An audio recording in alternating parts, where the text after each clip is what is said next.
How's it going, gang? It's a final render here. Today is Friday, which means we've got some brand new news on Fallout 76, because every Thursday, Bethesda releases the Inside the Vault article, where they talk about all the new things that are being worked on behind the scenes, talk about what kind of new features we can look forward to in the future, and we can just kind of get an insight as to what is going on inside Fallout 76 in the future. I figure I'll do these videos every week now, every Friday or maybe even every Thursday, just so we can talk about the new updates coming to Fallout 76 and we can get a little bit of hype going. And we're going to start with this one, which has some information on patch 12. And patch 12 has got some extremely cool features coming to Fallout 76. So good, in fact, I think they'll bring back a lot of players who originally were turned off from the game, but once these new things are added, they will come back to the game. The main thing which will do that will be the Vault raids, which are coming on August 20th, but there's actually no real info on those in this article, but we are going to look at what is available, primarily the display cases. So these are what the display cases look like. These are the display cases that we kind of know and love from side Fallout 4, but they're now been added to Fallout 76 in the camp system. I expect the main reason they are well over a month late, maybe even a month and a half, is because there must have been some kind of exploit with them. Maybe you could dupe items, maybe items go missing, or maybe people could even steal your items. So I imagine they've delayed it for a very long time in order to make sure it is safe and functional within the game. But we actually do get some cool info about the display cases and how they will work with inside Fallout 76.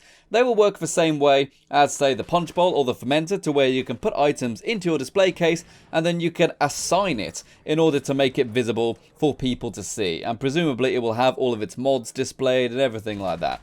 And we actually get the normal, typical things that we're used to with display cases. We get the weapon racks, we get the magazine racks, we get the bobblehead stands, we get the armor displays, and we can actually have a lot of them inside our camp. We can actually have up to 30 individual display units inside our camp. So don't actually worry too much if you want to have a giant wall of weapons. You can definitely do that. As long as your stash has actually got the space to store all of those weapons in, you should be able to have as many of them as possible.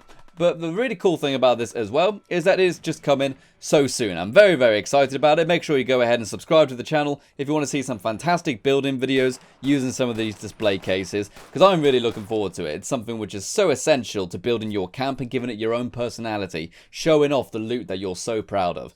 And of course, after that, we also get some info on the Charleston Capitol. This is something which I was really not expecting, but it's something which is very much welcomed. I don't know if you guys are aware, but whenever you would do the quests inside the Charleston Capitol building, it was a nightmare. The way the interior was designed meant the compass would always get confused and the map markers would get very confused, and it was a nightmare to go ahead and do those quests, but they're going ahead and changing a lot of them. What they say in the article is that they're revisiting the Capitol to make some updates to the interior. Primarily, they're reworking the layout so that the design better reflects the story you uncover as you play along for part of the key quest lines. And also they've made it so some of the buildings are actually separate now, so therefore you will have a much easier time finding the thing that is on the compass. This is very welcome. It was a nightmare going ahead and completing the quests in there, especially for the first time, because it's a maze in there and the compass would always point the wrong way, or at least would be very confused. So thank heavens this is in there. And not only that, but this definitely kind of says to me that Bethesda is in a really good place with Fallout 76 update-wise, because they're not going ahead and putting all of their time into fixing huge FPS bugs or anything like that. They actually now have the time to just tidy up the game and make it a bit neater, give it a bit of polish, Whereas originally they would have to spend the entire team's amount of effort on just making the thing functional. So therefore this is really, really good. Definitely means Fallout 76 is in a very good place. And now, this is something which I'm very, very happy with. It's definitely a very good step in the right direction. They are increasing the player cap limit from 25,000 caps to character to 30,000 caps per character. Now, some of you may be saying, "Final render, you sexy man god. How on earth could you ever have that many caps?" Trust me, if you're someone who goes onto the Reddit marketplace to trade legendary weapons and sell legendary armors, etc., 25,000 caps can actually be maxed on your character very easily. Typically, the giant traders you see in the world who have got huge amounts of legendary weapons and kind of have their own shop set up, often they have multiple characters, all of which do nothing but carry caps to act as kind of like a player bank. So going ahead and increasing the cap limit per character is definitely a welcome change. Whilst it's not much, 5,000 caps, it definitely is a definite good step in the right direction to go and improve the amount of caps you can have. Maybe eventually we'll be able to get unlimited amount of caps per character. But who knows, we'll see. And then after that, we actually get something which is a bit interesting, but I honestly never expected it. This is called Stay on Your Feet. And what this is that it actually makes it quicker to activate furnitures and play instruments or drink from waters, etc. Just speeding up the animations.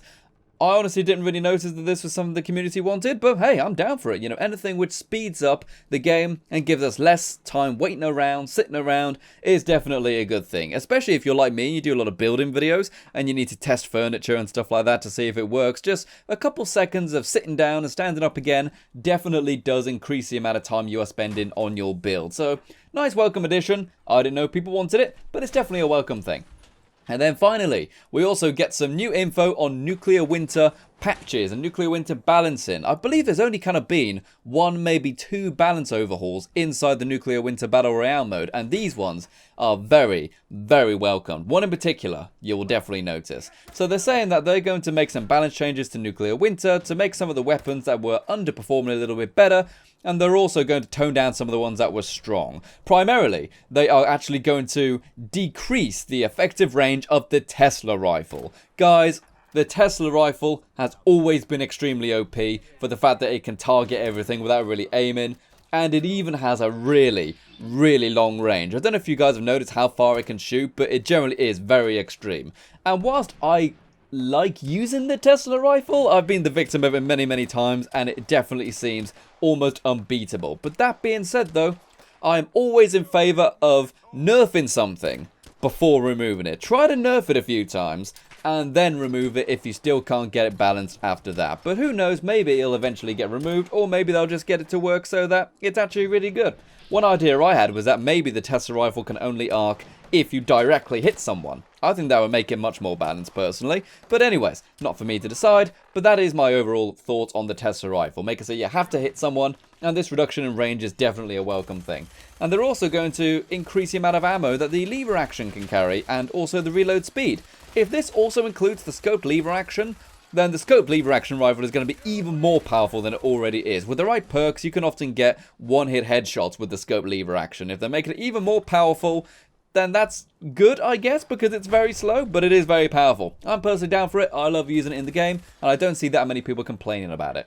And another thing they are adding is they're going to add a new type of quick kit. These are little kits that you can find in the cases around the nuclear winter match, and these ones are a staircase kit, so you can quickly and easily put some stairs down and then climb up onto the rocks. If you guys want to go ahead and get some cool tips on building stuff in nuclear winter, I actually do have videos on that. You can go ahead and search the Fallout 76 playlists in order to see some of those videos. But this is a very nice thing that I've talked about in the future, just being able to blueprint some stairs so you can quickly get to high places. Definitely helps out, especially when the storm is very close behind you.